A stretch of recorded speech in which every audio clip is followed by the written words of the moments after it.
Hello, everyone. Welcome to my week 5 wrap up. I'm going to discuss quite a bit today, but not in huge detail. It's just some things I'm still seeing in your papers.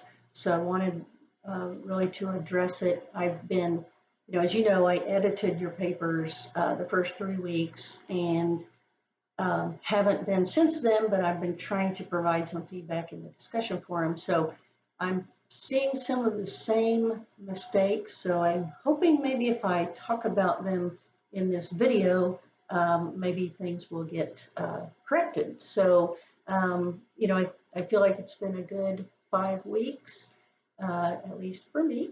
So hopefully, you are also feeling good about it. Now we're in week 6, so 3 weeks left, and you'll be all done. And week 8 is pretty easy, I guess. There's a discussion forum, a portfolio assignment, and then an evaluation. And I would appreciate you taking the evaluation, and then I will also send out my own evaluation. The kind of the biggest takeaway I got from the midterm survey that I sent out was that I kind of encourage collaboration in the discussion forum. So I'm trying to do better on that, and there are some techniques I could be using. So I appreciate the honesty that some of you had, 9 of you, I guess, had in the survey results, because they helped me get better as an instructor. So I'm going to start off right now. I do want to say I think enrollment has already happened, and I kind of think I talked about this, but I can't remember for sure. So if enrollment has happened, and I'm pretty sure it has, and then they open up for, I think, like late enrollment. So if you want to talk about what classes, you think you should take, I will just tell you right offhand that, curriculum design or learning theory would probably be a logical follow to this course. I don't recommend you take them together. You can, and sometimes that's the only way it works out, but they are both very challenging courses. And, I don't think it's anything you've dealt with from your undergrad days or as a teacher. So if you can take one of those two and then something else, if you just really want to take a second class, I would not recommend those two together. That said, a lot of students take them together and they do just fine. It's just, you're going to have a pretty stressful 8 weeks, but that's okay. Group projects, remember, are due at the end of next week. So 2 Wednesdays from now, I guess. So today's Friday, so a little less than 2 weeks. I posted an announcement in the group forum to be sure that you check at least your section for plagiarism. If it were me, I would check everybody's contributions. It'll take some time, but it's worth it. I have not run into any plagiarism, anything that I thought was really serious, I'll say. But I know, as I said in the announcement, one of my former students failed a course, her entire group, because the instructor found plagiarism. So, take care of yourself. I know that Grammarly lets you check for plagiarism. There's one called QueText, QUE text, that you can check for plagiarism, and, just do a little copy paste of a section, and, it might take you, 30 minutes, I guess. But it's well worth it so that you don't get dinged for plagiarism. Okay, so the next things I'm going to talk about are all APA related. And again, I'm just seeing these same mistakes repeatedly. I pulled up the week 5 papers, and these were the things that I just saw glaring at me. A couple of you are not making these mistakes, and hats off to you, but nobody's paper was perfect. And I, I know that. I don't want to sound like I'm coming down hard on you, but I just want to bring it to your attention because, again, as you go through this course, you need to get these APA rules down. And I can tell you when you're doing your capstone, if you don't have everything correct in terms of APA, you will not pass. You will not pass your capstone, and that would be really sad, to have to take another term just to clean up your paper. So learn the rules now, and then you don't have to worry about it anymore. So the first one I want to talk about is your introduction. So some of you, when you are your first paragraph of the body, you're writing the word introduction, and you should be rewriting your title. So not the word introduction, rewrite your title. And all this can be seen in the APA sample papers on either apastyle.org or Purdue OWL. So if you take a look at those sample student papers, you will see that the word introduction is never a heading. It's always your title restated. Please indent your paragraphs. Some of you are not doing that, and I don't know if that's I don't know, English language thing, maybe only in English we indent paragraphs, I'm not sure, but you have to indent your paragraphs 1/2 inch. If you're using Microsoft Word or Google Docs, just hit that tab key, but every paragraph, the first line has to be indented. All right. When you want to discuss something, so if you're saying, the following are reasons, purposes for school, don't use bullet points. So bullet points are for what we call seriation, things in a list. When you're discussing functionalism, that's not a bullet point. You're going to talk about functionalism, so don't do that as a bullet. So I did see that in one paper where they were discussing something, I don't remember, and it was in bullets. But bullets are for things in a list. So you can use numbers, you can use letters, or you can use bullets. So just use seriation sparingly. We really just use it so that the things in the list don't get lost, if it's kind of a long list, something like that. So it is used sparingly, but never for discussion. Oxford comma, you must use an Oxford comma. So that is when you have 3 or more items in a list. So your first item, comma, your second item, comma, and your third item, period. So you have to use the comma, Oxford comma, or series comma, it's also called in APA.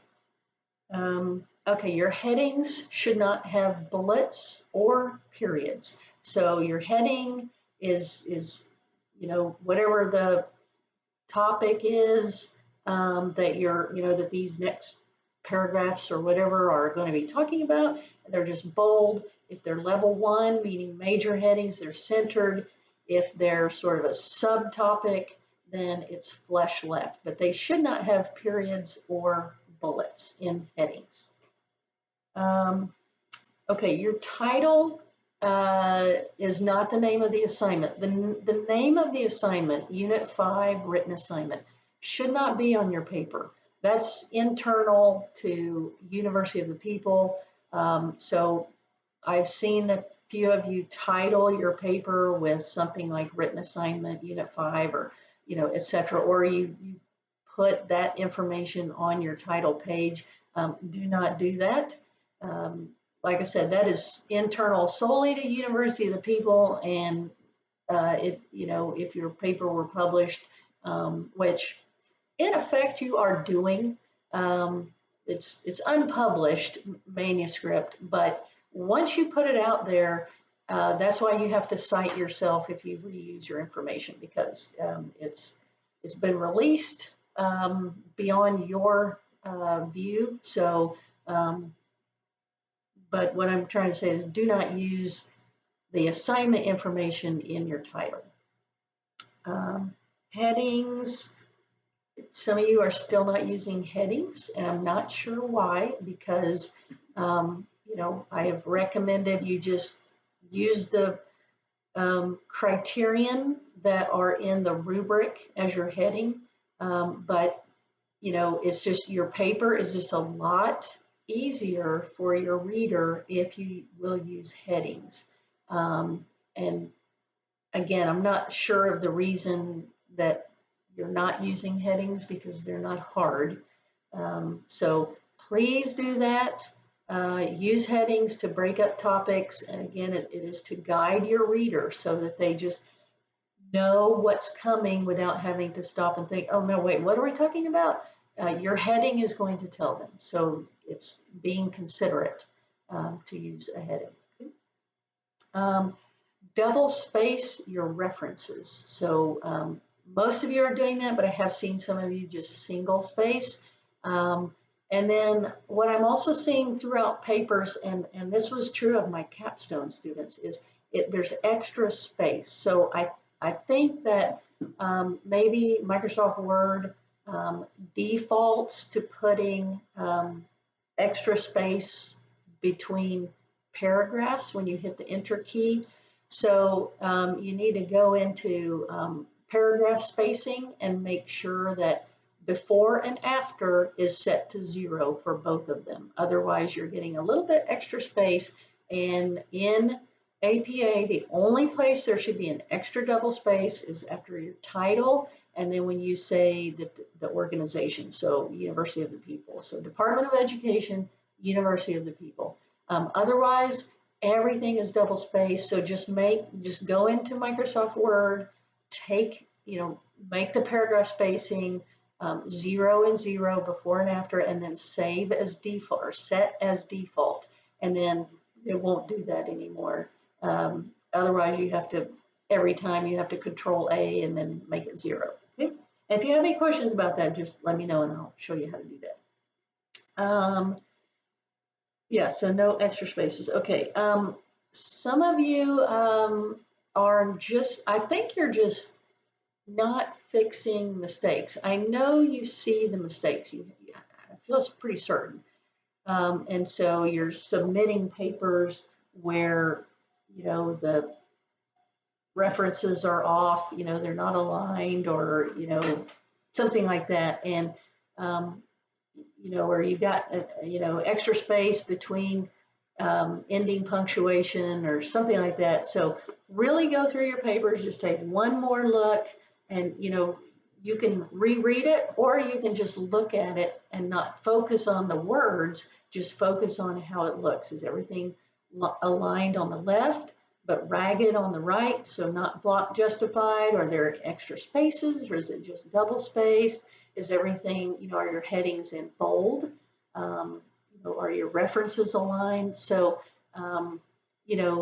just take a quick look before you hit submit. And I'm not saying that when you're grading these papers, you should take off points for that, because, these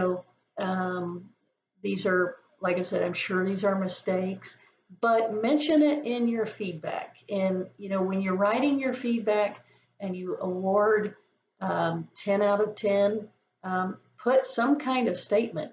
I saw where you listed the functions of, sociological functions of school, or you said the functions of school are this, this, and this. So, be detailed, because that tells the reader exactly what you were thinking when you read that paper. And it tells me that you really read that paper, because I'm sure some of you have noticed I've been lowering your grades and telling you about it if you're not making detailed comments when you give someone their points. So, I ask my, or one of the things that the capstone students do as part of their grade is a portfolio presentation of Evernote, and so many of them will talk about peer assessment and how they did not like it at first, and then they got to where they really kind of relied on it, because y'all are at the same level. So if you're having problems understanding something, then the average reader probably will too, because you're an education expert, right? And the average reader may not be. So it's good to have those peers kind of a second and third and fourth set of eyes on your paper. So take their comments seriously. When they say you need headings, because that reader had to stop and think, okay, where is this in the paper? And we don't want to interrupt the reader's train of thought. We want it to flow, and we want them to be able to just move into the next topic, and it all is connected. So that's the goal you should be working for. And I have to pause because my boss is calling me. Okay, I had to stop and take a phone call, so I'm actually not 100% sure where I left off. I believe that I was talking about doing some good proofreading before you submit your paper, to check for any final mistakes that you have, again, before you submit your paper. So I think that's all I have. We will not have a Teams meeting tomorrow morning. Apologize for that. I'm hosting a faculty training tomorrow morning, so won't be able to have our teams, but I will schedule one for Monday evening, and then I'm always happy to meet one-on-one with you if there are things you want to talk over or go through assignments, whatever it is. Always happy to do that. So with that, I'm going to say goodbye, and I will see you in the course room.